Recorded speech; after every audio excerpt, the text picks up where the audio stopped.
Airbnb qui a été pénalisé par les investisseurs malgré la publication d'un chiffre d'affaires et d'un bénéfice net supérieur aux attentes.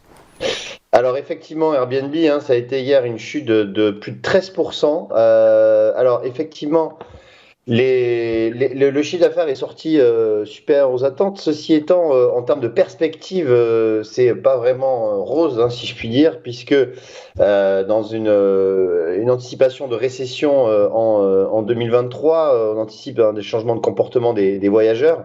Et notamment, ils pourraient ralentir leur tendance en matière de voyage. Et ça devrait faire baisser les croissances de réservation d'Airbnb. C'est pour ça que ça a chuté. On a eu des notes, hein, de Goldman Sachs notamment, qui est pessimiste, hein, qui est à vendre sur le titre. Et par conséquent, ben, on a cette chute. C'est vrai que tout ce qui est lié au tourisme, avec ces anticipations de récession l'année prochaine, eh bien ça souffre, hein. Et quand on regarde l'évolution d'Airbnb, eh bien maintenant on se dirige tout droit vers ces plus bas historiques, hein, qui se situent aux alentours des 87 $. 87 $ donc pour le premier niveau de support. Si à contrario les investisseurs retournent sur le titre, la résistance que vous calculez est à quel niveau?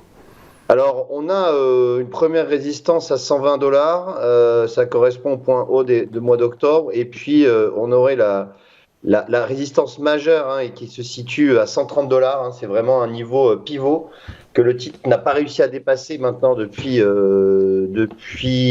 mars. Donc, mais je penche plutôt pour une poursuite de la baisse du titre.